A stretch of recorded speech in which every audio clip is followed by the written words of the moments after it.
Et c'est parti pour ce cours sur Emmet. Emmet, c'est une extension extrêmement pratique, facile à apprendre. Tous les raccourcis sont assez faciles à apprendre et ça va booster, ça va vraiment améliorer grandement votre productivité lorsque vous écrivez du contenu HTML, mais aussi lorsque vous utilisez les frameworks JavaScript, React, Vue, Angular, etc., etc. Donc c'est un système de raccourcis, simplement. Par exemple, j'écris classe comme ceci, j'appuie sur Entrée ou sur Tab, ça m'écrit une div. Donc on va se faire un petit peu d'espace juste là. Si j'écris div.container avec à l'intérieur une liste qui a la classe liste et avec un li qui aura du contenu, index, $ et la classe item et que je fais x6, hop, ça m'écrit ce genre de choses.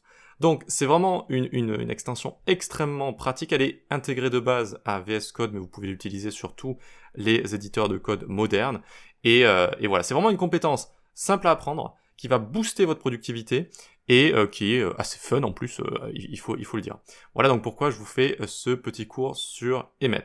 Donc on va voir tout ça de A à Z, comme vous l'avez vu ici, je vous ai préparé des petites leçons sur les abréviations, les astuces, sur les actions. Vous allez voir les actions aussi, ça c'est pas très connu avec Emmet, mais ce ne sont pas des raccourcis, mais plutôt des actions pour le coup, c'est-à-dire des actions pratiques qu'on va pouvoir effectuer sur notre code. C'est vraiment très très sympa également.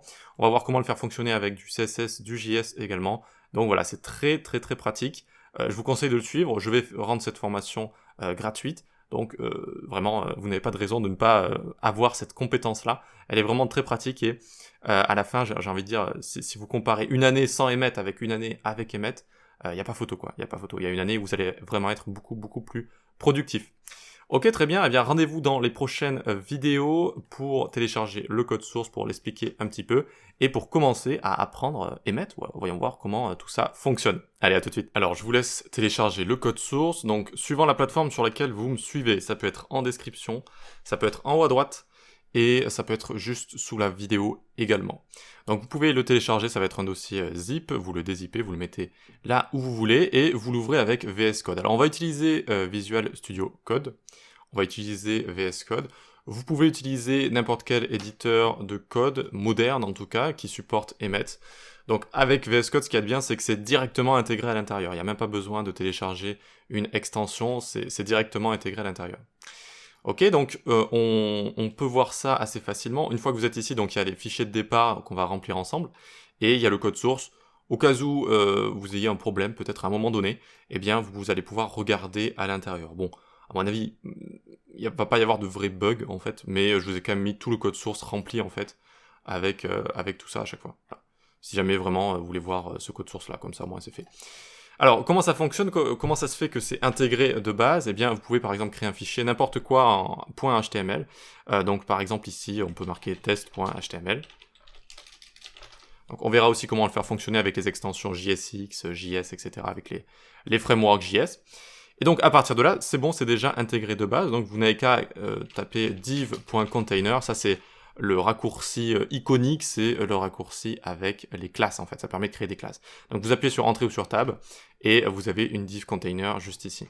D'accord, vous pouvez faire la même chose avec un paragraphe, .txt, avec un h1, .title et hashtag title1 par exemple, quelque chose comme ça. Donc hashtag, vous voyez que ça nous donne un ID juste ici. On peut enchaîner autant de classes qu'on veut également, donc .container, .mainContainer, .superContainer. Hop, on appuie sur Entrée ou sur Tab et ça fonctionne. Il se peut que si vous venez juste, si vous avez juste installé VS Code maintenant, eh bien le tab ne fonctionne pas. Le tab ou l'entrée ne fonctionne pas pour effectuer comme ça le raccourci. Donc vous allez dans Preferences ici, Settings, vous tapez Emmet. Et normalement, vous avez à un moment donné, ou alors vous tapez Emmet Tab pour aller plus vite peut-être. Voilà, Trigger Expansion on Tab. Donc vous le cochez. Donc si vous connaissez, si vous savez aussi comment fonctionnent les settings JSON, vous pouvez aller rajouter une ligne dans les settings JSON. Bref, vous cochez ça et du coup, ça devrait désormais fonctionner. Donc par exemple, là, je vais créer un formulaire, j'appuie sur Tab, hop, vous voyez que ça fonctionne directement. Voilà. Si vous avez des petits soucis de configuration, n'hésitez pas à m'envoyer un message. Et sinon, on aura d'autres vidéos qui seront là pour justement parler de la configuration. Voilà pour ça, donc c'était juste pour vous montrer tout ça.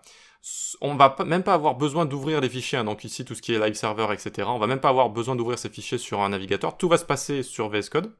Vraiment, voilà, tout va se passer sur VS Code. Donc on n'a même pas besoin d'ouvrir tout ça, donc j'ai pas besoin d'en parler. Ça, on peut le supprimer. Hop, on peut le supprimer ici. Et donc on va avoir plusieurs leçons. On va avoir plusieurs chapitres, disons, avec des leçons à l'intérieur. Donc de base, on va voir les abréviations. Ça, c'est vraiment la partie iconique d'Emmet. Donc les abréviations de classe, les abréviations de doctype, d'éléments, etc. Puis des choses un petit peu plus complexes avec des attributs, des abréviations avancées avec pour monter d'un niveau, pour faire des groupes, etc. Je vous ai vraiment tout préparé. Comme ça, vous allez pouvoir aussi revenir dans le futur sur ces leçons. Et c'est normal, hein, vous allez oublier 2-3 choses, vous allez avoir envie de vous remémorer quelque chose, eh bien, vous allez pouvoir revenir dessus, ça va vous faire des petites leçons comme ça, directement pour vous. Et je trouve ça pas mal, ça fait un petit moment que mes cours, je les présente comme ça. Donc voilà, c'est pas trop mal. Pour des raccourcis, c'est normal qu'ils rentrent pas dans notre tête en une fois, hein, qu'on les sauvegarde pas dans notre mémoire en une fois. Il faut, je dirais, quelques jours, une dizaine de fois, les écrire une dizaine de fois, et à partir du moment, c'est magique, on les retient pour toujours, comme ça. Donc voilà, c'est normal de revenir sur les fichiers pour revoir quelques abréviations, quelques raccourcis, et je vais vous montrer aussi un moyen de les voir assez facilement. Vous pouvez taper Emmet ici, donc ça c'est CTRL-SHIFT-P, CTRL-MAJ-P, et ça vous ouvre comme ça, donc moi j'appelle ça le tiroir, mais ils appellent ça la palette VS Code, et là vous avez en fait toutes les actions Emmet qui sont directement là, et vous pouvez les voir, et voir leurs raccourcis également là, voilà. Donc c'est CTRL-SHIFT-P, ça va être très pratique. C'est normal si tous les raccourcis ne sont pas encore mis en place de votre côté, je vais vous montrer comment on fait, parce que de base, certains ne sont pas encore mis en place. Voilà, ensuite on verra des actions, ça c'est pas très connu les actions, mais tellement pratique, wrap abbreviation ici, pas facile à dire en anglais. Vraiment des choses très pratiques. On va voir qu'Emmet également un côté CSS, ça aussi c'est pas très connu, mais il y a pas mal de raccourcis CSS. C'est quand même un peu moins, je trouve, pratique que l'HTML. Enfin, il y a 2-3 trucs qui sont pas mal, mais voilà, c'est pas non plus aussi bon qu'en HTML, je trouve. Mais ça peut valoir le coup de voir tout ça. Donc je vous ai fait une leçon ici avec les raccourcis CSS. Et ensuite, on verra à la fin comment on utilise ça avec du JS, avec des frameworks JS. Ok pour ça, bon, c'est bon. Rendez-vous dans la prochaine vidéo pour commencer à voir les abréviations de base. À tout de suite. Et c'est parti pour la première leçon abréviation et astuces. Donc on va dans le chapitre abréviation et astuces et dans la leçon abréviation de base. Alors, qu'est-ce que c'est Emmet? Emmet permet de coder plus rapidement et facilement en utilisant toute une série de raccourcis clavier. Ce sont les abréviations d'Emmet, Emmet Abbreviations. Elles sont non seulement disponibles en HTML, mais aussi en JavaScript lorsqu'on code avec React, Vue, Angular, Next, etc., etc. Donc avec l'essor des frameworks JS qui permettent de coder des applications web, eh bien on utilise en général des syntaxes comme le JSX avec React qui permettent de mieux visualiser ce qui va in fine être créé par notre navigateur, par notre framework sur notre navigateur. D'accord? Donc vu qu'un H1 va être créé avec une certaine méthode, au lieu de à chaque fois exécuter des méthodes, ce qui peut être un peu compliqué, on utilise du JSX et on écrit juste H1 comme ça, ce qui se fera transpiler en la méthode qui correspond à créer un H1. Voilà, donc on ne va pas faire de cours sur React ou quoi que ce soit ici, mais on va juste voir à la fin comment faire fonctionner Emmet avec tout ça, et c'est aussi pour vous montrer que c'est pas que de l'HTML, déjà en HTML c'est très pratique, mais c'est aussi avec tous les outils et frameworks modernes qu'on utilise, qu'on peut utiliser Emmet. Ça c'est vraiment ça que j'ai envie de vous montrer. Allez, découvrons ensemble une à une ces abréviations géniales. Donc ça va se présenter comme ceci. À chaque fois, je vous ai mis le nom que j'ai inventé comme ça pour le raccourci en question. Créer un élément HTML, JSX, etc. Le raccourci, nom d'élément plus tab entrée, et une petite description. Voilà. Et donc ensuite, il y a l'index qui correspond à ce qu'on a envie de créer. Donc créer un élément, c'est très simple. Il suffit juste de faire j'ai envie de créer un H1, hop, j'écris H1 comme ça. Vous voyez qu'il y a écrit Emmet Abbreviation, donc ça veut dire que c'est ça qui va s'en occuper. J'appuie sur Entrée ou sur Tab, hop, et j'ai ça. Ensuite, je descends en dessous, un paragraphe, ça fonctionne. Une div, pareil. Rien que ça, vous voyez, c'est pratique. Un formulaire, ça fonctionne. Parfois, ça vous crée des éléments comme ça avec de base un attribut. Vous n'êtes pas obligé de les prendre, comme ça vous pouvez les supprimer. Pour vous déplacer rapidement dans les éléments, vous faites CTRL flèche directionnelle sur le côté, comme ça. Et pour faire ce que j'ai fait, c'est-à-dire en sélectionner un d'un coup, vous faites CTRL SHIFT flèche directionnelle comme ça. Ça vous permet de sélectionner plus d'éléments rapidement plutôt que d'aller à la souris, etc. Ok, donc on a ça, donc ce sont les éléments avec des balises ouvrantes et fermantes, et on peut avoir aussi des éléments auto-fermants, comme image, vous voyez que ça fonctionne aussi, input par exemple, ce genre de choses. Ce qui est pratique aussi, c'est dans le head, on peut créer, vous savez, des éléments link comme ça, directement style sheet. Donc vous avez juste à taper link, ça vous écrit directement tout ça, vous n'avez plus qu'à placer le href de votre fichier CSS. Et puis tous les éléments qui passent dans le head également, comme title, comme ça. Voilà pour ça, donc ça déjà c'est pratique et très facile. Voilà, il y a vraiment très facile à comprendre, très facile à faire. Ensuite, ça aussi c'est pratique, on peut ajouter un doctype complet avec un point d'exclamation. Donc là on en a 2 possibles, vous voyez, point d'exclamation plus tab entrée ou 3 points d'exclamation. Donc le 1, ça crée un doctype complet. Point d'exclamation, entrée ou tab, boum, un doctype complet avec body, HTML, head, title, meta viewport pour le responsive, meta charset ici pour l'encodage, c'est vraiment très très pratique. À la limite, vous pouvez juste changer ça en FR. Ensuite, il y a le second ici que, entre nous, je n'utilise pas, mais je vous le montre quand même. 3 points d'exclamation, entrée, on a juste un doctype comme ça. Voilà. Voilà, donc très très très pratique, et très facile à comprendre aussi. Ensuite, on a les raccourcis iconiques d'Emmet, enfin ce sont les plus utilisés, hein, vraiment, c'est pour rajouter des classes. Donc parfois, quand les raccourcis sont... il y a pas mal de choses, je vous ai mis des exemples en dessous. C'est-à-dire que vous avez le raccourci en question, un exemple d'utilisation. Raccourci, exemple, et ensuite on voit ce que ça donne ici. Voilà comment ça fonctionne. Alors ici on a point classe, et notez qu'on ne met pas d'éléments devant, on va expliquer ce que c'est, plus tab entrée, exemple point container. On va voir ce que ça nous donne ici, on peut le faire directement, point container, hop, tiens, ça m'a créé une div comme ça par défaut. Et il y a des tags implicites comme ça qui vont être créés avec Emmet, qui va essayer de deviner ce que vous avez envie de créer. Si vous n'êtes pas dans un élément spécial type list, span, etc., eh bien Emmet va assumer que vous avez envie de créer une div. Voilà. Donc par exemple, si je fais juste point classe comme ça, ok, il avait envie de créer une div. Si j'ai envie de créer un élément plus spécial, je viens en dessous, vous voyez, élément.maClass. Donc par exemple, h1 main title. Si j'ai vraiment envie de créer un h1 et pas une div, je fais h1 main title, comme ceci. Voilà. Et ça fonctionne évidemment avec n'importe quel élément. Et puis je peux rajouter plusieurs classes, autant de classes que je veux, avec point, je fais une chaîne comme ça, de points. Donc par exemple ici, on peut prendre ça, on peut le copier, hein. Hop, hop. Alors quand vous copiez une commande comme ça, un raccourci, si j'appuie normalement ici, ah ça fonctionne, tiens. Je sais que pendant un moment ça ne fonctionnait pas, je sais que le entrée ici ne fonctionne pas parce que ça sert aussi à passer à la ligne. Donc vous voyez que j'ai copié-collé et là si j'essaye d'appuyer sur entrée, ça fonctionne pas. Donc si vous voulez le refaire fonctionner en fait avec entrée, vous supprimez le n à la fin, vous le réécrivez comme ça, et là ça vous propose comme ça le raccourci Emmet et vous pouvez faire entrée ou tab et ça va fonctionner. Sinon ici vous voyez que j'appuie juste sur tab, également ça fonctionne. Voilà, donc il faut le savoir. Donc ça c'est très bien, ce sont les classes, pas très dur à comprendre non plus, mais très très pratique. Les ID, même principe, sauf qu'on peut mettre qu'un ID. Donc vous voyez, hashtag ID plus tab entrée, et élément ID. Donc testons tout ça. Hop, je viens là, je le mets ici, je viens là, je le mets là. Donc là j'appuie sur tab, hop, là j'appuie sur tab, hop, et ça me donne ceci. Si vous essayez de mettre plusieurs inputs, ça ne va pas fonctionner. Vous voyez que ça vous met le dernier... si vous essayez de mettre plusieurs ID, ça vous met le dernier ID qu'il y avait dans la liste juste ici. Voilà, parce qu'on ne doit mettre qu'un seul ID par élément en HTML. Ensuite, créer des classes avec un ID et avec une classe. D'accord? Créer des classes et un ID avec point et hashtag juste là. Donc le raccourci, par exemple, c'est un élément avec une classe, deux classes et un ID. Donc par exemple, un h1 avec la classe classe 1, classe 2 et l'ID title comme ça. Voilà. Pas très dur à comprendre non plus. On peut descendre juste en dessous, on peut créer des attributs également. Alors comment ça se présente? Élément, entre crochets ensuite, on met le nom de l'attribut et son contenu. Par exemple, input type color ici. Vous pouvez le copier, coller, hop, et ça nous crée un input type color. On peut avoir une liste d'attributs comme avec une image par exemple. Dans ce cas-là, on les sépare d'un espace. Attention, je viens ici, hop, et on a bien tout ça. Ok, très bien. Donc à chaque fois, vous avez une petite description, c'est ce que je vous dis hein, à chaque fois tout simplement. Pour les images, on préfère en général utiliser l'abréviation image plus tab ou entrée, puis tout remplir avec l'UI de VS Code qui propose des chemins de fichiers. Donc ce que j'ai envie de vous dire ici, alors est-ce que j'avais mis une image peut-être ici? Donc ça je pense que c'est un petit peu pour plus tard. Mais bon, on va peut-être l'utiliser. On va peut-être l'utiliser ici. Ce que je veux vous dire ici, c'est qu'on peut écrire en général une image comme ceci. Moi c'est ce que je fais, hein. J'utilise ça plutôt que d'utiliser les crochets, parce que du coup ça vous écrit en fait directement les attributs.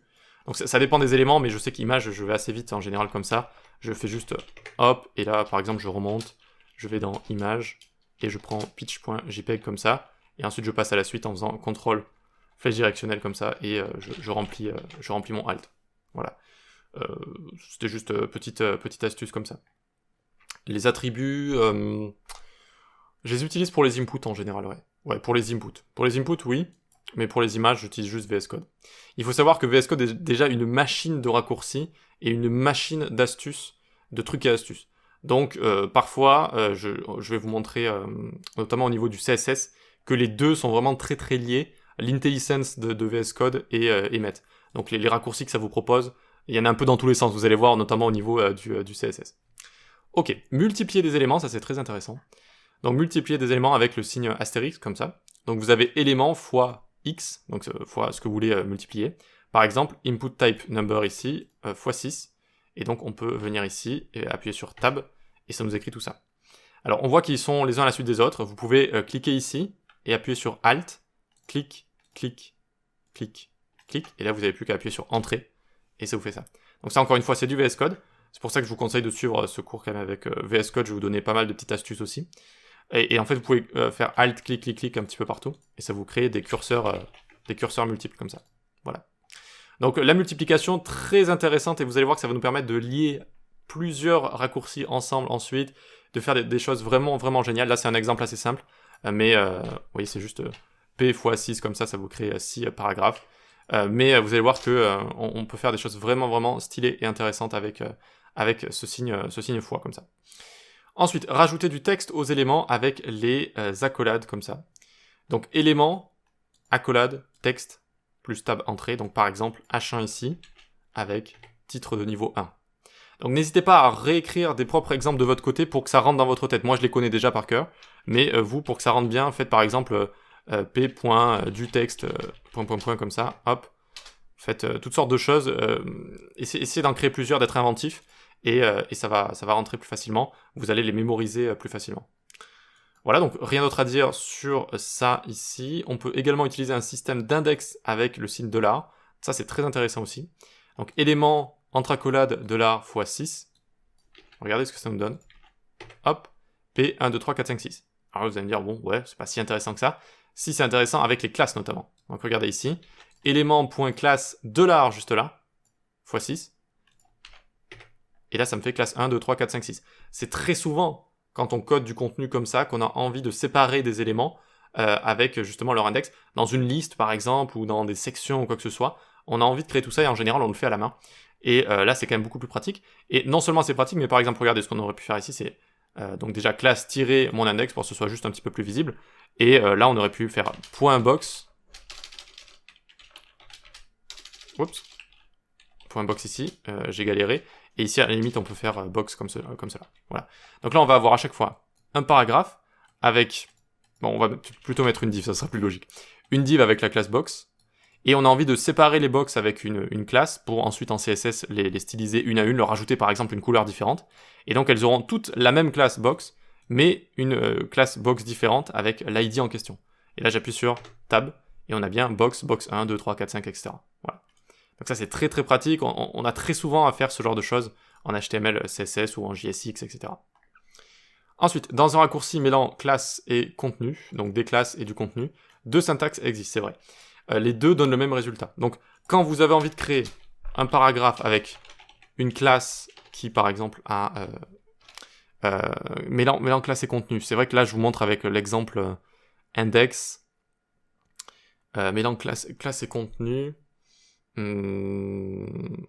Est-ce que c'est vraiment le plus judicieux de vous montrer ça? Bon, c'est pas très dur à comprendre non plus. Mais du coup, écrire ça et écrire ça, c'est la même chose. D'accord ?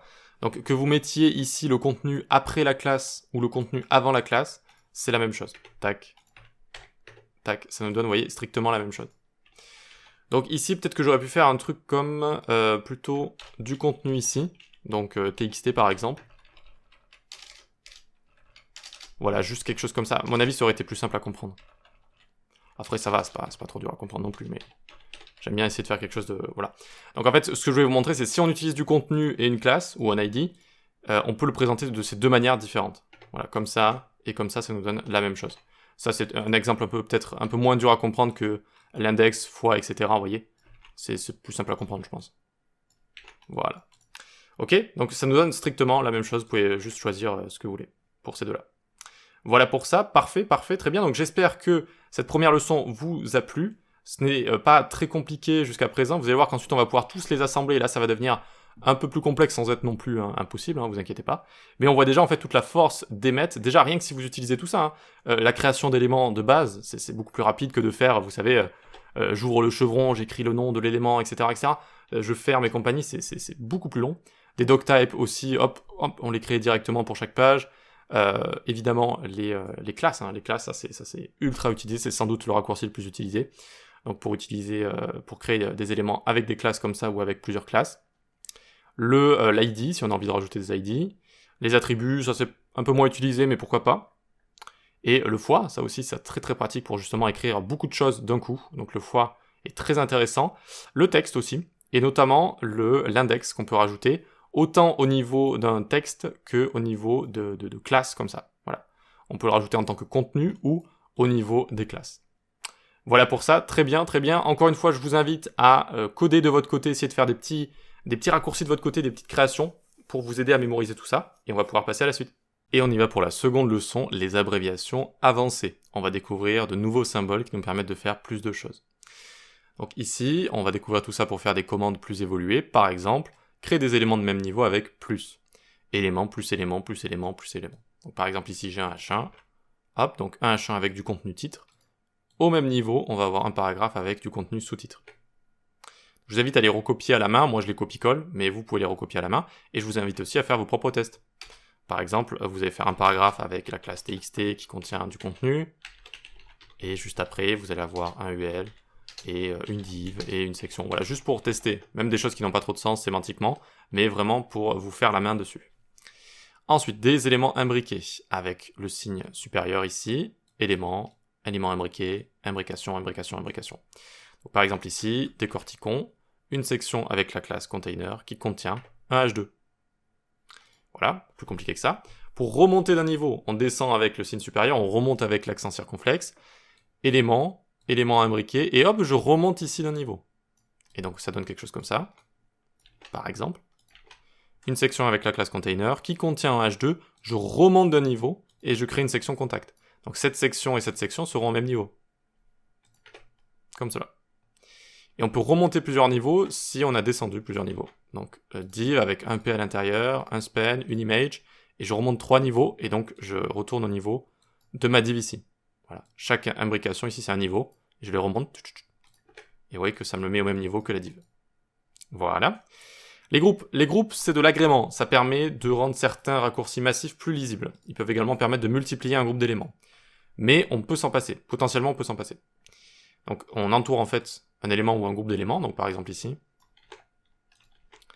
Là j'ai un main avec à l'intérieur une section et un H2 et avec du contenu service, plus une section H2 avec tarif ici. Donc on peut voir ici des groupes, et on peut voir qu'entre les groupes on voit plus facilement les symboles en fait. Ça nous donne ceci. D'accord ? Donc ici par exemple on pourrait enlever les parenthèses, et au lieu d'avoir un plus on a une remontée comme ça. D'accord ? Donc ça nous donne toujours la même chose. À l'intérieur de main, une section, puis je remonte, parce que là, j'avais créé un H2 dans ma section, et je crée une nouvelle section au même niveau. Ça va faire la même chose, mais c'est vrai que c'est un petit peu moins facile à comprendre que ça. D'accord ? À la limite, ce qu'on peut faire, pour le garder quand même, on va copier ça, et on va se garder celui-là aussi. D'accord ? Donc ces deux-là donnent la même chose, néanmoins, celui-là est moins simple à comprendre que celui-ci.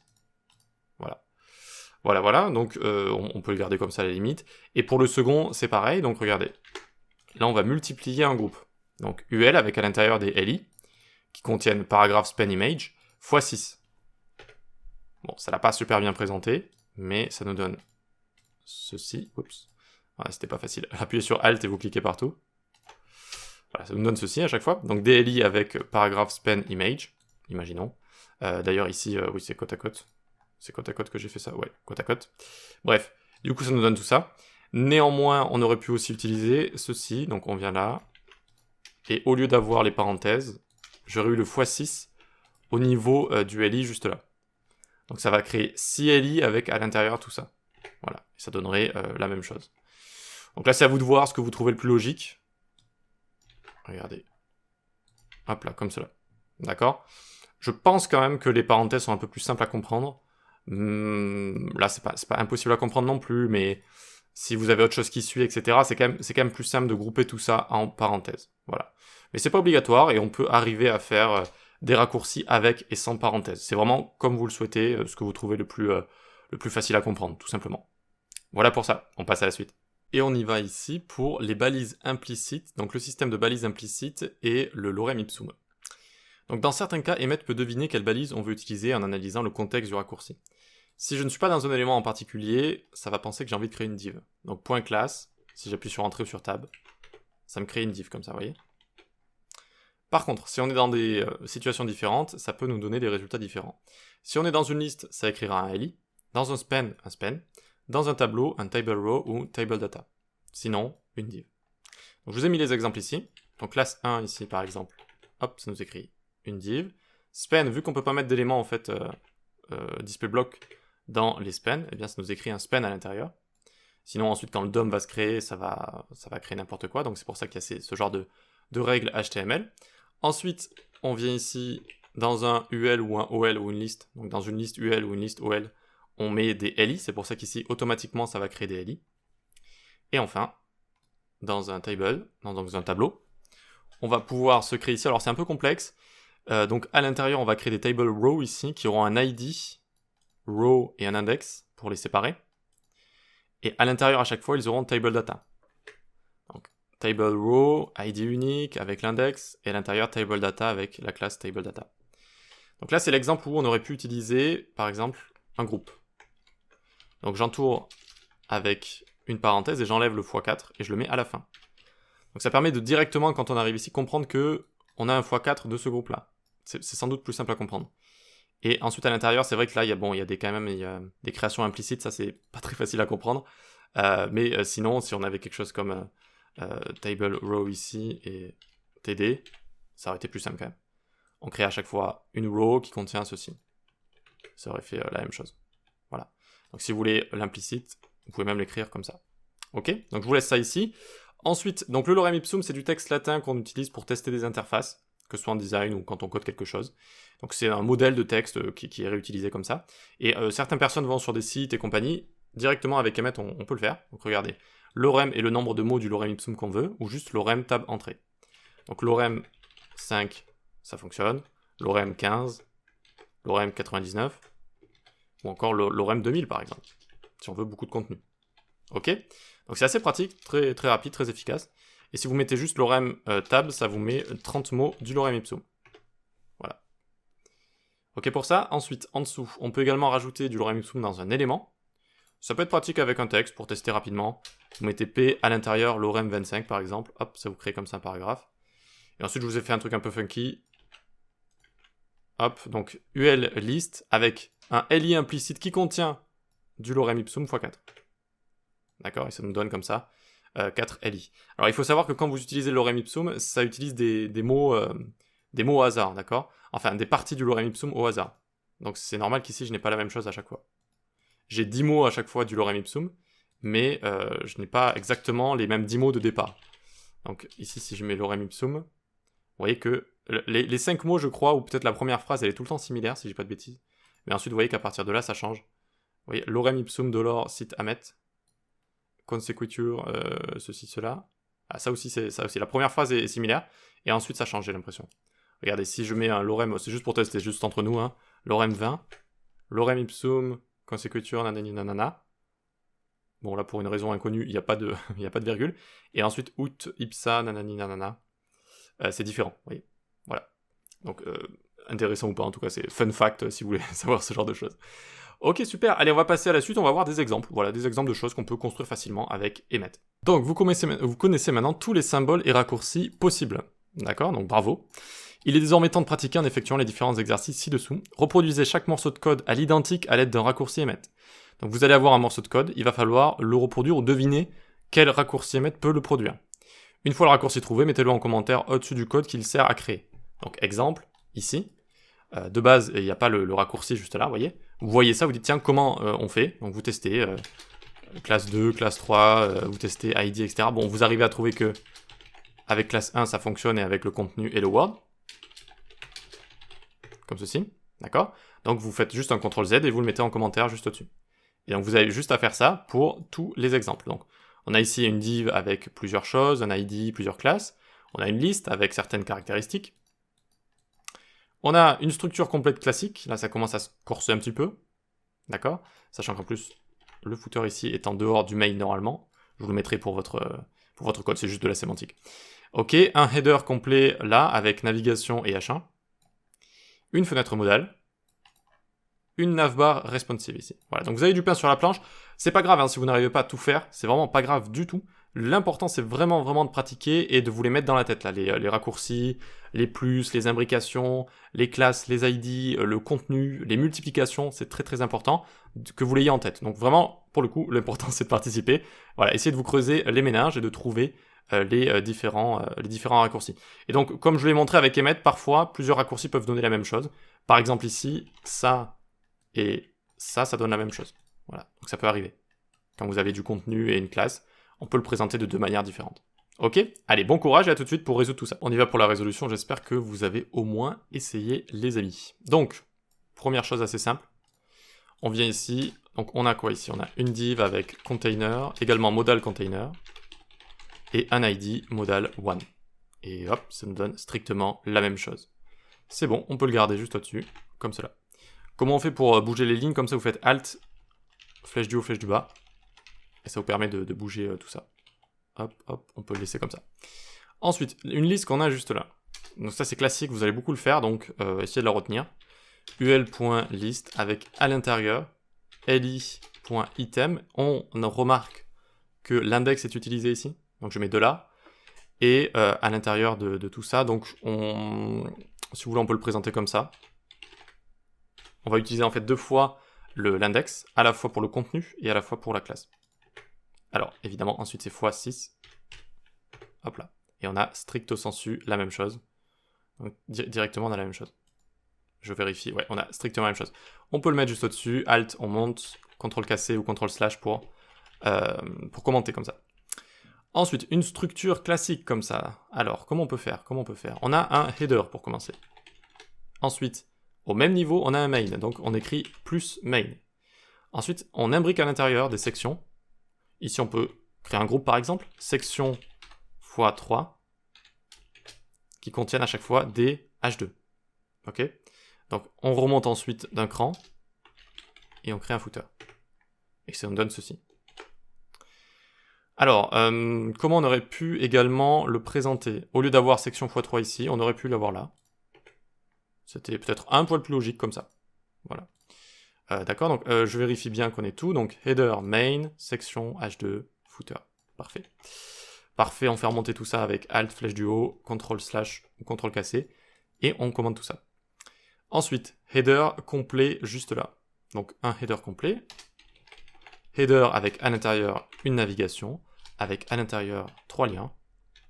Dans les navigations, petit tips, on n'est pas obligé de créer des listes. Ça a été débattu pendant longtemps, et soit on peut le présenter comme ça, soit on peut mettre des listes avec li et avec des liens à l'intérieur. Ça, c'est un petit peu plus simple à faire. Ensuite, qu'est-ce qu'on fait ici?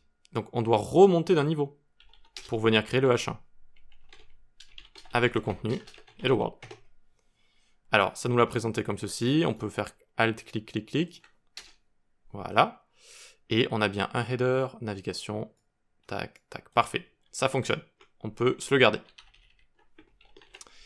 Ensuite, une fenêtre modale complète avec le grand container qui permet de faire un overlay en général, le contenu, le bouton qui peut la fermer, du texte avec titre ici, et ceci. Allez, là on va avoir quelque chose de balèze. Donc on va avoir modal, donc point modal, parce que ça va créer une div de base implicite, avec ensuite encore à l'intérieur point modal content, encore une fois div implicite, et la classe modal content. Puis à l'intérieur, en premier on a quoi? Un bouton, button, qui va avoir le contenu X, et la classe closeModal. CloseModal btn. Ok, ensuite, au même niveau, on aura un paragraphe, qui aura la classe modalTitle. Alors là, vu que je l'ai présenté comme ça, on va mettre le contenu en premier, titre de la modal, et la classe modalTitle. Puis ensuite, qu'est-ce qu'on a au même niveau? Un paragraphe, avec un lorem, j'avais mis 25 à l'intérieur, donc avec à l'intérieur un lorem 25. comme cela. Hop. Et ça nous donne strictement la même chose. Donc on a la modal qui entoure modal content, button, modal title, et on a notre petit paragraphe juste là. Ok. Ok, très bien. Alors le paragraphe, vous voyez qu'on a fait un paragraphe implicite ici. On aurait pu faire p.modalContent comme ceci. Ouais. Avec à l'intérieur plus p. En fait, ce que je voulais tester, voilà, c'était ça. Si on voulait mettre modal content, parce que dans mes modal, d'habitude, je mets modal content juste ici. Donc, si vous voulez le faire et rajouter du lorem juste là, après modal title, c'est où? C'est ici. Donc, on met un plus. Donc, après, qu'est-ce qui va se situer après? Un paragraphe. Ce paragraphe aura la classe modal content, imaginons. Et ensuite, à l'intérieur de ce paragraphe, je le peuple avec du lorem ipsum, 25 mots du lorem ipsum. Voilà. Ça aurait pu être une alternative, mais bon, si vous voulez juste l'exemple, je CTRL-Z tout ça, et quelque chose comme ça. Voilà, ça c'est l'exemple qu'on avait juste là. Donc pour cet exemple-là, j'avais juste fait un plus paragraphe, donc à partir de modal title, plus paragraphe, qui est peuplé de 25 mots du lorem ipsum. Voilà. Ok? Allez, c'est bon, on peut monter ce raccourci balèze. Alors, le but d'Emmet, c'est quand même de pas coder une page en un coup. On peut potentiellement coder toute une page HTML en un coup, parce que c'est trop compliqué et ça fait faire des erreurs, etc. Donc le but, c'est pas non plus d'avoir des raccourcis hyper grands, hyper balèzes. Essayez quand même de les découper en plusieurs raccourcis.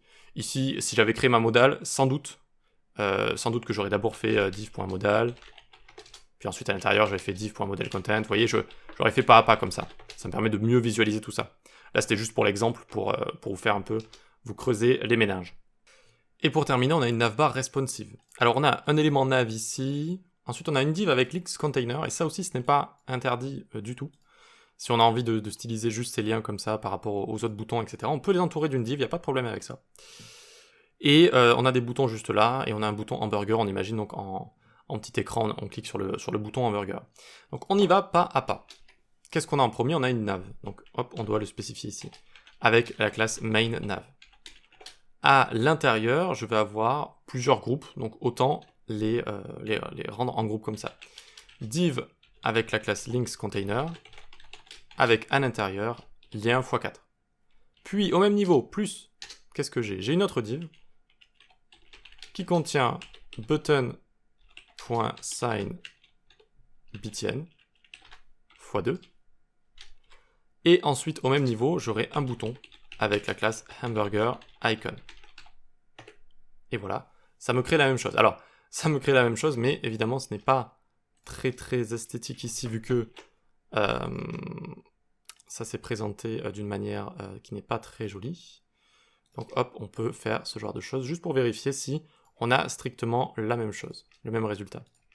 Donc on a bien une nav ici, une div links container avec des liens, puis une div avec des boutons de connexion, on imagine juste là, et enfin un bouton hamburger. Très bien, ça a fonctionné. Voilà comment on aurait pu résoudre ce problème avec ce genre de raccourci. Voilà, hop, je le mets en commentaire. Bravo à vous. Alors l'important encore une fois, c'était vraiment d'essayer plein de choses pour commencer à retenir de votre côté les raccourcis les plus importants. Voilà. Et puis voilà, on peut se dire à la suite, rendez-vous dans les prochaines vidéos. Alors, petite astuce avant de passer à la suite, je vais vous montrer comment on peut prévisualiser le résultat d'un raccourci avant de l'exécuter. Donc ici, si je fais div, justement, il est activé là, je vais le désactiver. Si je fais div.container, je vois pas vraiment ce que ça va me donner. Avec à l'intérieur un paragraphe, lorem, ipsum, juste écrit comme ça, je vois pas vraiment ce que ça va me donner. Alors que si je fais CTRL espace, vous voyez que j'ai ici une visualisation de ce que ça va me donner. Et hop, ça fonctionne. Et voilà, donc c'est quand même assez pratique, je trouve. Vous pouvez le rajouter ou pas, comme vous voulez. Vous voyez, hop, là, ça me donne directement ce que ça donne. Et c'est quelque chose qu'on toggle, donc CTRL barre d'espace. Vous voyez que on le toggle on-off, ça reste après pour toujours. CTRL barre d'espace. Et ça vous permet de voir tout ça. Voilà. Donc, c'était la petite astuce, et puis on va la voir par exemple avec quelque chose de grand comme ça. Hop, j'arrive à la fin, et ça me montre, vous voyez, vraiment tout ce que ça va donner ici. Bref, vous avez compris, c'est juste une petite astuce à toggle. CTRL barre d'espace si vous voulez voir une prévisualisation du résultat de votre raccourci avant de l'exécuter. Allez, on passe à la suite. C'est parti pour la découverte des actions. Ce sont des actions spéciales qu'on va pouvoir faire sur notre code, qu'on va pouvoir effectuer sur notre code et qui sont souvent très pratiques. Donc wrap with abbreviation, c'est vraiment super pratique. Regardez rapidement ce que ça fait. Je prends ça par exemple, et imaginons, ça arrive assez souvent, j'ai envie de l'entourer d'un span, j'ai envie de l'entourer d'un lien, j'ai envie de faire ce genre de choses. Normalement, il faudrait que je vienne créer le lien ici. Ensuite, je viens avec ma souris, je prends ça, je CTRL X, j'entoure, je renseigne le href, etc. Bref, c'est long et c'est un peu fastidieux. Là, je prends ça, je fais Alt-M, A, Entrée, c'est fait. Incroyable, non? Alors, cette abréviation, donc, de base, n'est pas configurée, comme pas mal d'actions ici ne sont pas configurées de base. Pour les configurer, vous faites CTRL-SHIFT-P, et vous allez ouvrir ici, par exemple, vous tapez wrap with abbreviation, donc à chaque fois je vous mets le nom ici, et vous voyez donc, vous avez ça. Donc moi j'ai mis Alt-M, et vous avez la petite roue crantée ici, vous cliquez dessus, et ça va vous amener dans les keyboard shortcuts, et vous avez le key binding juste là. Donc normalement vous il est vide, et vous n'avez plus qu'à faire Alt-M par exemple, enfin moi c'est celui que j'ai choisi, je l'aime bien, et vous appuyez sur Entrée, mais vous pouvez mettre n'importe quel raccourci que vous voulez ici. Voilà. Ok, donc seconde façon si vous voulez de retrouver les shortcuts, vous faites CTRL-SHIFT-P, vous tapez les shortcuts, ça va vous les ouvrir, et ça va vous ouvrir toute la liste, normalement, des shortcuts. Il y en a vraiment beaucoup. Et là, encore une fois, vous pouvez juste taper le nom, wrap with, et vous allez tomber dessus, double-clic, et vous mettez ce que vous voulez. Voilà. Vous avez d'autres manières, encore une fois, dans les settings, preference, ici aussi, vous voyez, preference, keyboard shortcut, bref, il y a plein de manières d'ouvrir tout ça. Donc, une fois que vous avez bien mis en place ce raccourci, et avec les actions, souvent, je vous le répète, vous allez devoir les mettre en place vous-même en premier, d'accord ? C'est pas mis en place de base. Donc là, utilisez VS Code pour configurer. Cette action entoure du texte avec un élément HTML. Elle est très pratique lorsqu'on veut rajouter des liens, des spans, strong, etc. Voilà. Donc à partir de là, par exemple, ce texte-là, j'ai envie de lui rajouter un style différent. Je peux rajouter un span comme ça, qui va l'entourer. Je peux même lui rajouter un span avec une classe ici. Par exemple, stripe text. Vous voyez que hop, ça l'a rajouté juste ici. C'est quand même très très très pratique. Et ce n'est pas fini. Ce n'est pas fini. En dessous, regardez, vous pouvez utiliser les abréviations vues précédemment avec ce raccourci. On peut rajouter une classe, on peut rajouter un ID, on peut rajouter un attribut par exemple aussi. Donc là, c'est ce que je voulais vous montrer un petit peu plus haut. On va le faire ici. Par exemple, un lien, et vous pouvez mettre ici un href, est égal contact.html. Imaginons. Hop, et vous voyez que ça vous l'a bien écrit juste là. Extrêmement pratique. Et ce n'est pas fini, on continue. On peut aussi entourer du texte avec des éléments et avec un raccourci complet. Par exemple, j'ai voici notre portfolio. Alors j'ai d'ailleurs écrit portfolio. Voici notre portfolio, donc Alt-M, j'écris main, avec à l'intérieur section, avec à l'intérieur un H2, et ça vient entourer, ça vient wrapper comme ça mon texte. C'est quand même incroyable, non? Ça vient créer tout ça. Voilà. C'est assez pratique. C'est pratique quand vous avez par exemple des listes d'éléments comme ça. Vous pouvez même commencer par créer des listes d'éléments juste sous forme de texte. Et ensuite venir faire un Alt-M, par exemple ici, ul.list avec à l'intérieur li.item. Et avec wrap with abbreviation ici, vous n'avez plus qu'à taper le petit astérix, le petit signe fois comme ça. Et ça va créer un li par texte que vous avez là, dans l'abréviation. Et hop, ça fonctionne. Incroyable. C'est pas fini. C'est pas fini. On peut également enlever, alors ça, j'ai pas trop compris pourquoi, mais apparemment si vous importez des listes, parfois il y a des petits caractères que vous n'aimez pas. Bref, des potentiels chiffres, point, astérix, et espace qui se situe avant les mots avec le signe pipe T comme ça.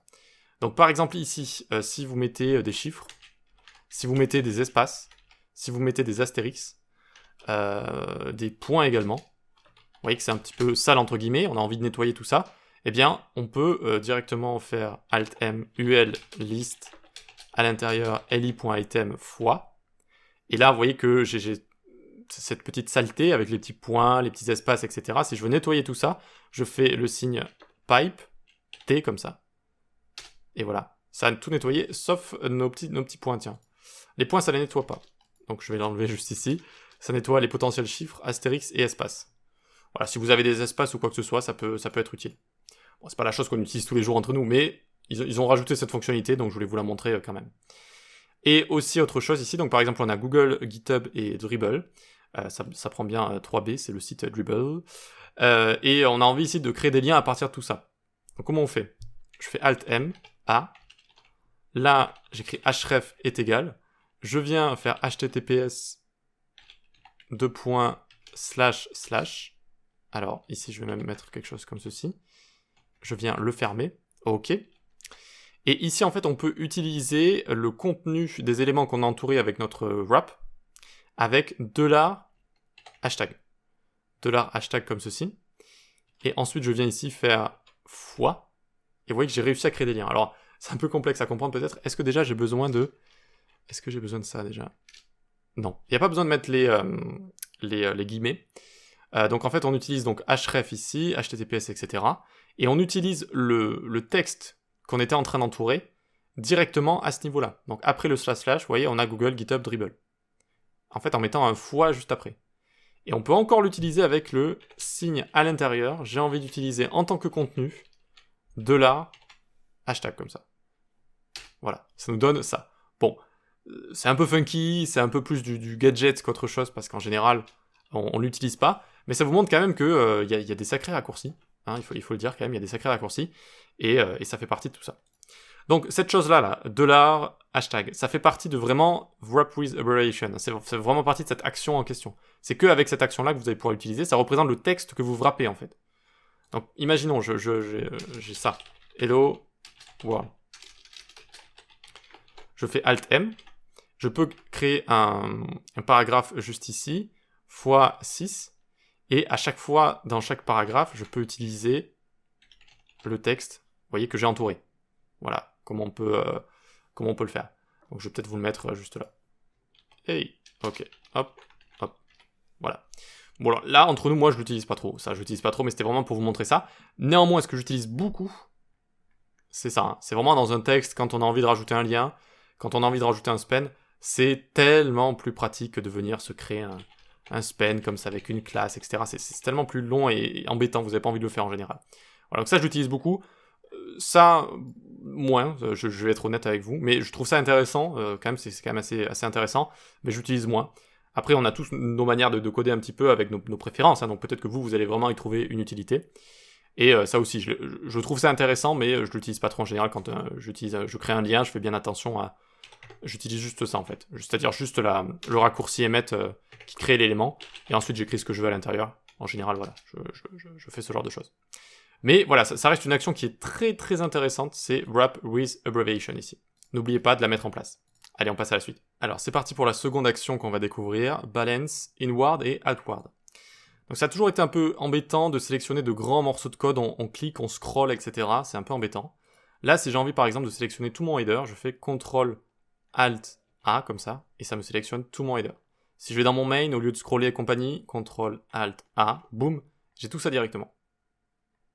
Petite technique supplémentaire avec VS Code, vous pouvez aussi collapse comme ça, et pour le prendre à la main aussi, ça fonctionne.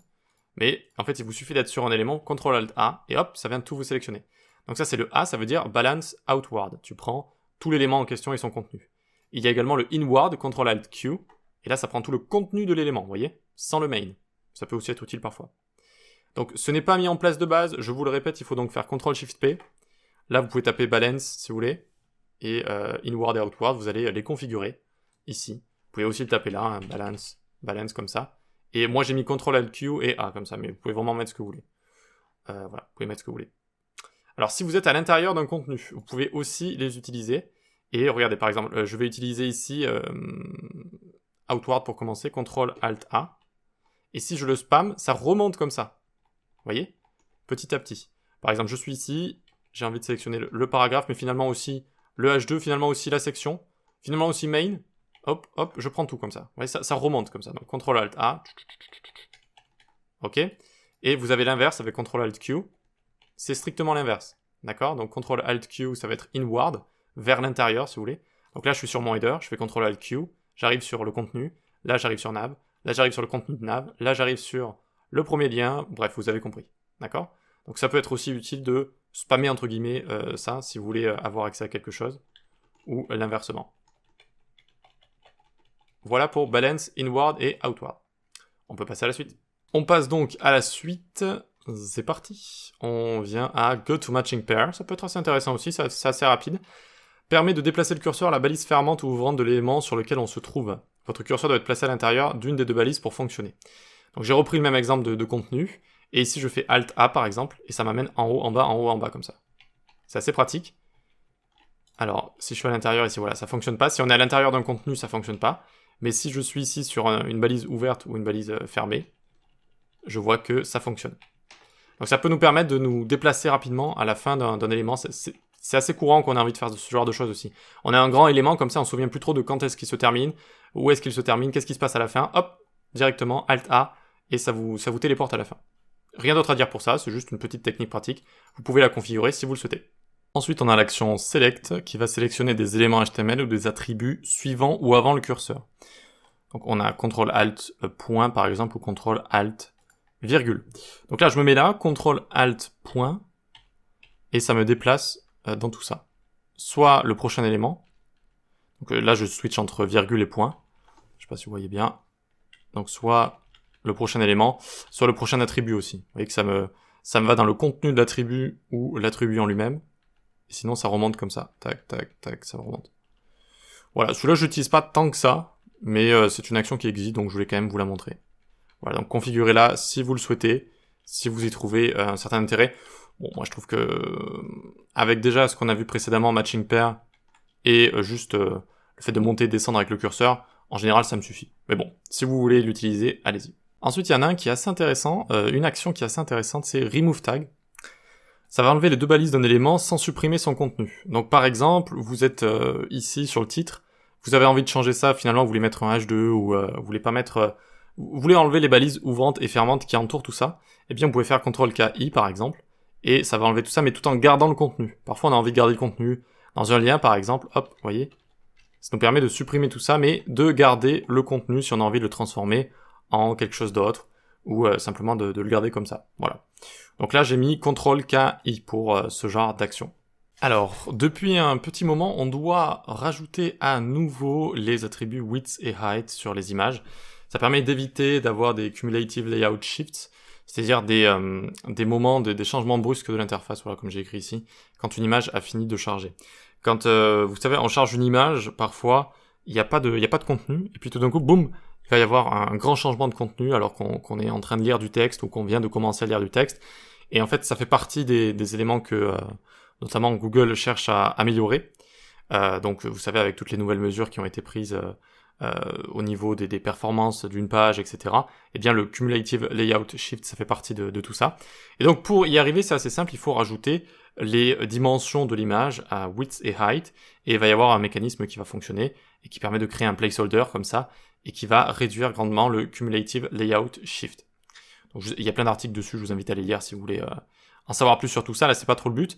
En tout cas, ici, on a une image, vous voyez, et donc pour voir les caractéristiques de cette image, on doit right-click ici, on va regarder les propriétés, etc. Eh bien, il existe un raccourci avec Emmet. Je viens ici, je fais CTRL-SHIFT-U, hop, et vous voyez que ça me rajoute directement width et height avec les valeurs de l'image. Ce sont les bonnes valeurs en pixels là de notre image. Voilà. Vous pouvez aller vérifier si vous le souhaitez. Donc c'est quand même très pratique. Et voilà, donc juste moi j'ai mis Shift Ctrl U, Shift Ctrl U. Alors Shift Ctrl U ou Ctrl Shift U j'ai mis. Voyons voir, attendez.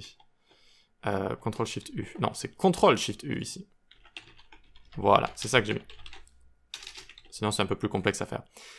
Donc voilà une petite astuce pratique qui permet de gérer ce cas de figure qui est de nouveau important en termes de performance et du X je dirais plutôt, du X. Et enfin, on va pouvoir regarder la dernière action, évaluer des expressions mathématiques.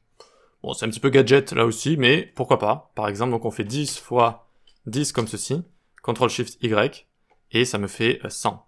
Là, si je viens prendre ça, hop, hop, et je fais CTRL-SHIFT-Y, ça me fait 150 par exemple. Voilà, donc ça peut être plus ou moins utile si vous avez des expressions à faire. Moi, ça ne m'arrive pas en général, mais pourquoi pas. Et on peut également incrémenter et décrémenter des nombres. Ça, c'est assez pratique. Par exemple, on est ici, je tape 50, et je fais CTRL arrow up, comme ça. Flèche du haut, flèche du bas. Et donc ça peut être assez pratique de se le mettre en place, histoire d'incrémenter. Et on va voir qu'on peut l'utiliser en CSS également. On peut aussi incrémenter et décrémenter par 0, 1 et 10. Donc pour ça, il vous faut faire CTRL-SHIFT-P, et là vous tapez decrement ou increment. Voilà, et vous les avez tous. D'accord, donc decrement par 0, 1, 1, 10. Donc moi, le seul que j'ai rajouté, c'est 1, comme ça. Vous pouvez en rajouter plus si vous voulez. Et increment, c'est pareil. Donc si vous tapez increment comme ça, vous avez la même chose. Voilà pour ça, voilà pour évaluer ces expressions. Maintenant, on va pouvoir voir comment utiliser et comment emmet fonctionne avec du CSS. On va voir qu'il existe des raccourcis.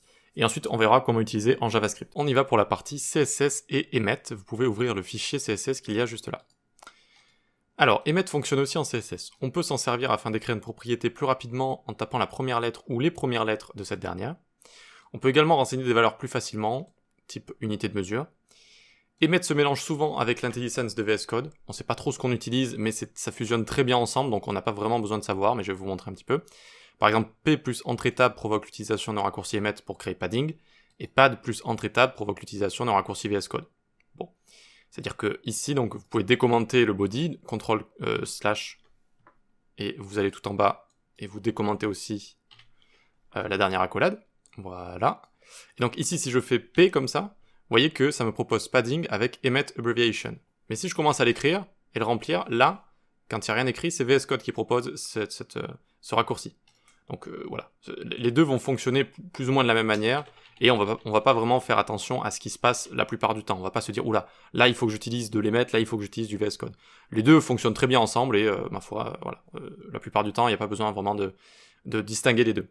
Il y a aussi un algorithme de recherche qui s'appelle Fuzzy Search qui va essayer de détecter un raccourci emmet lorsqu'on assemble plusieurs lettres. Donc, par exemple pour overflow, à la fois le O, à la fois le OVH, à la fois le OH, tout ça va fonctionner. Voilà. Donc encore une fois, ça aussi ça fonctionne avec VS Code et ses raccourcis. Donc voilà, une fois qu'on a ça, eh bien on va voir un petit peu comment tout ça fonctionne et on va pratiquer. Chaque propriété disponible, on a juste à taper sa première lettre ou les premières lettres des mots qui la composent. Donc toutes les props sont disponibles, néanmoins certaines propriétés commencent avec la même lettre, ou alors les différents mots qui composent une propriété commencent avec la même lettre. Par exemple font style, FS, font size, FS. Du coup font style c'est FS, et font size c'est FZ par exemple. D'accord ? Donc bon, il n'y en a pas trop, c'est quand même assez bien fait, vous allez voir, c'est assez facile de retenir tout ça. Mais on peut aller sur le web et chercher cheat sheet emmet si vous voulez trouver l'entièreté de tous les raccourcis CSS, même s'il n'est pas très recommandé de les apprendre en fait, parce que ça sert à rien de les apprendre. Il vaut mieux essayer à chaque fois de les trouver assez rapidement, et il n'y a pas besoin de les apprendre. Regardez, M par exemple c'est pour margin, c'est très simple. Hop, margin, j'appuie sur Entrée ou sur Tab, directement c'est fait. BC, à votre avis, qu'est-ce que c'est ? Background color. Background color, directement, hop, ça fonctionne. La plupart sont très très simples à apprendre comme ça, ils ont fait exprès. On peut donner une valeur à margin, par exemple, avec M25. Directement, ça imagine qu'on veut rajouter des pixels, 40 pixels, etc. Vous allez voir qu'on peut rajouter d'autres unités de mesure également. Voilà, donc vous pouvez faire ça avec tout. Donc margin, padding, P10 comme ça, hop, PT 25, PR 41, etc. etc. N'oubliez pas que vous pouvez arrow up down ici pour incrémenter, décrémenter les valeurs. Donc je viens ici faire CTRL flèche du haut, flèche du bas. Ça peut être pratique quand on a un site ouvert à côté et qu'on est en train de tester. Vous savez, je teste un petit peu toutes les valeurs possibles, incrémenter, décrémenter, etc. On peut continuer ici, donc T30, c'est assez simple, top 30, B20, bottom 20, voilà. On peut utiliser d'autres unités de mesure que les pixels, donc par exemple pourcentage W 10%, hauteur H sans VH, ou encore font size FZ 20 rem. Voilà, donc n'oubliez pas FZ pour font size, parce que ça clash avec font style aussi.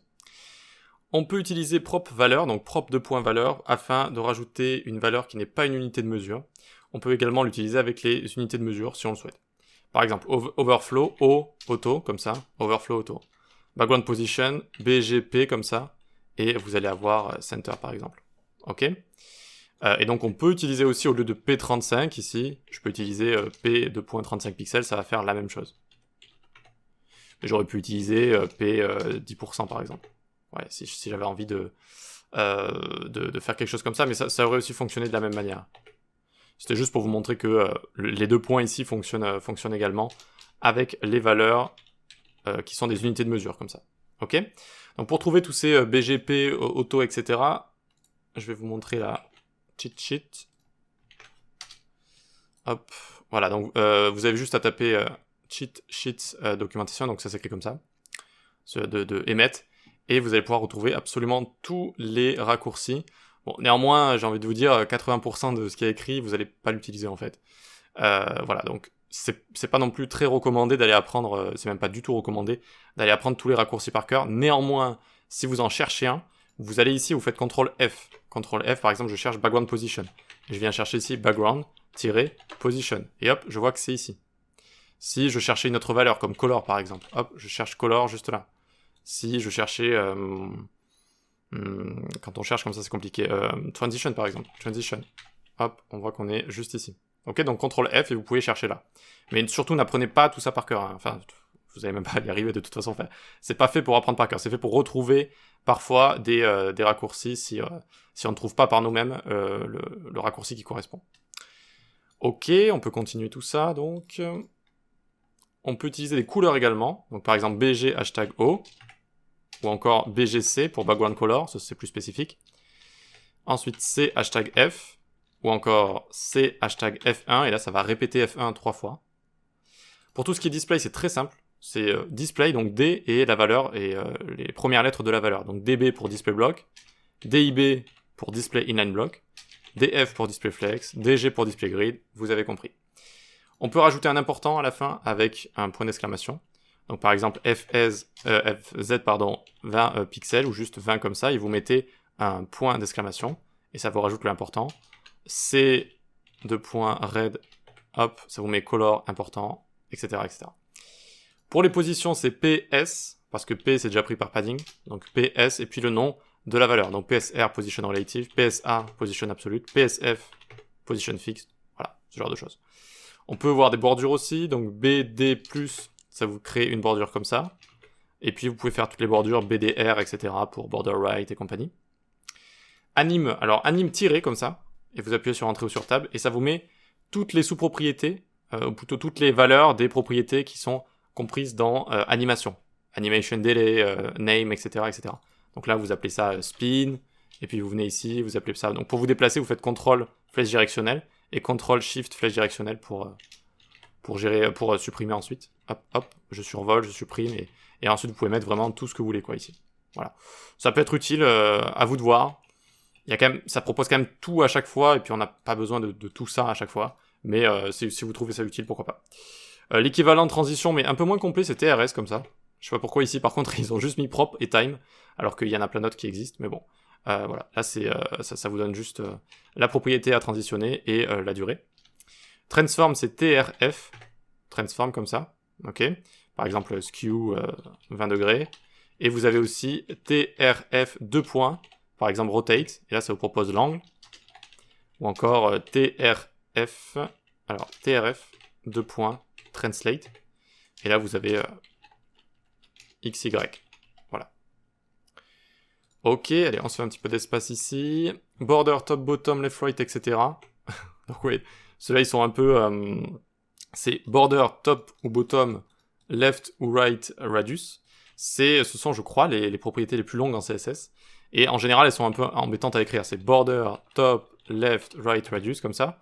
Ok, et donc, il existe des raccourcis, bon, je les utilise pas entre nous, mais c'est BDTLRS. Hop, et ça fait ça. C'est un peu compliqué à retenir, quand même, je trouve. Ceux-ci sont un peu compliqués à retenir, mais si vous leur trouvez une utilité, encore une fois, allez-y. Ok, donc, on va juste le réécrire. BDTLRS. Et par exemple, vous mettez 20 comme ça. Voilà. Très bien, très bien. Ensuite, dégradé linéaire. Donc vous avez juste à faire LG. Et ça vous écrit BG Image Linear Gradient. Donc c'est pas mal, je trouve. Ça c'est assez rapide. Donc juste LG. Enfin, on peut également enchaîner les propriétés comme les raccourcis en HTML avec le signe plus. Donc là, je vous ai mis un petit exemple. Donc par exemple, on a padding 10 plus margin 10 plus width 100% plus BG 0. Donc il n'y a que le plus ici, hein. C'est pas aussi complet qu'avec les raccourcis en HTML, mais ça permet de faire tout ça d'un coup. Pourquoi pas, voilà. Ok, donc voilà comment Emmet fonctionne avec VS Code.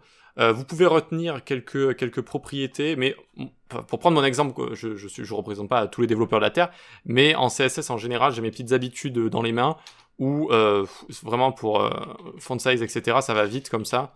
Ou alors j'écris juste le début des mots, display, flex, display block et compagnie. Donc vraiment je tire avantage du mélange des raccourcis entre VS Code et Emmet, et je fais pas franchement attention à qu'est-ce que je suis en train d'utiliser au cas par cas. Voilà. Ça va vraiment assez vite en général.